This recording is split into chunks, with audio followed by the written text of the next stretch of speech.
கோடைகால விடுமுறை நாள் ஒன்றில் ஒரு நகர வானத்து மேலே உயரமாக ஒய்யாரமாக பறந்து கொண்டிருந்தது ஒன்று.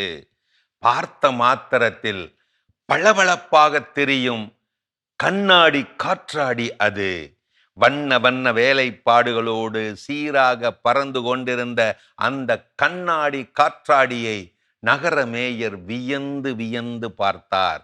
அந்த கண்கவர் காற்றாடிக்கு நகரின் ஒய்யாரம் என பெயரிட விரும்பி கௌரவிக்க விரும்பினார். இந்த பட்டத்தை இவ்வாறு நகரே கவரும் வண்ணம் வண்ணமயமாக பறக்க விட்டதற்கு யார் காரணம்?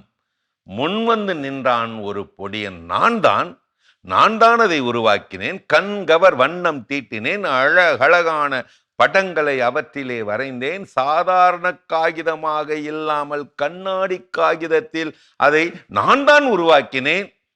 மறுத்து ஆஜரானது காற்று. என்னால் தான் அது பறந்தது. பட்டம் அப்படி பறப்பதற்கு நான் தானே பொறுப்பு. என்னுடைய சீரான ஓட்டமே பட்டத்தை சிறப்பாகவும் சரியான திசையிலும் பறக்க விட்டது.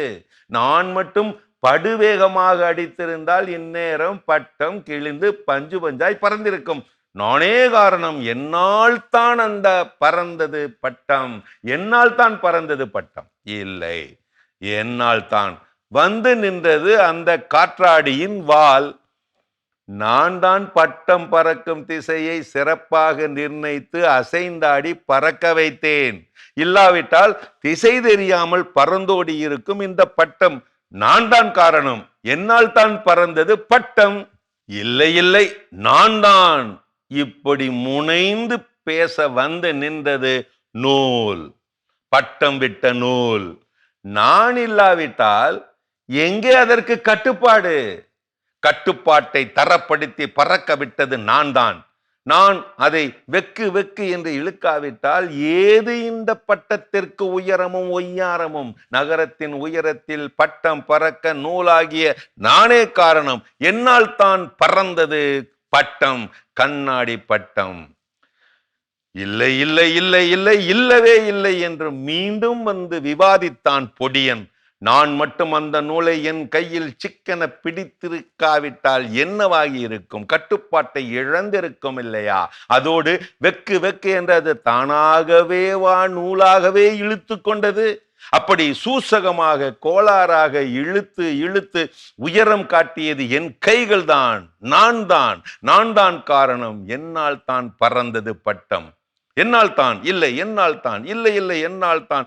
இப்படி சிறுவனும் காற்றும் நூலும் வாளும் போட்டுக்கொண்ட கூச்சலில் முடியை பீத்து கொண்டாராம் அந்த மொட்டை தலை நகர மேயர். சரி, நல்ல கதை கேட்டீங்கல்ல, நீங்க தீர்வு சொல்லுங்க. பட்டம் உயர பறக்க யார் காரணம்?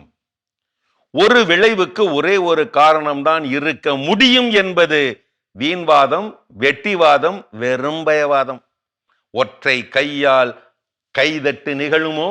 தனியாய் நடந்தால் சாதாரணம், கூட்டாய் நடந்தால் சாதனை. சின்ன சின்ன பலகைகளின் கூட்டு இணைப்பு தானே பலகை பாலம். ஒருவரின் எண்ணம் கனவு, அனைவரின் எண்ணமோ நிகழ்வு.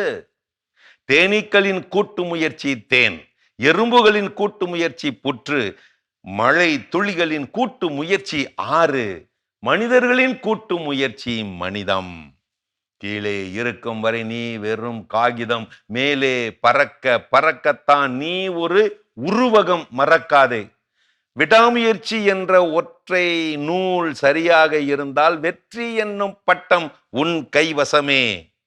மறவாதே கதைகள் ஆயிரம் நட்புறவுகளே.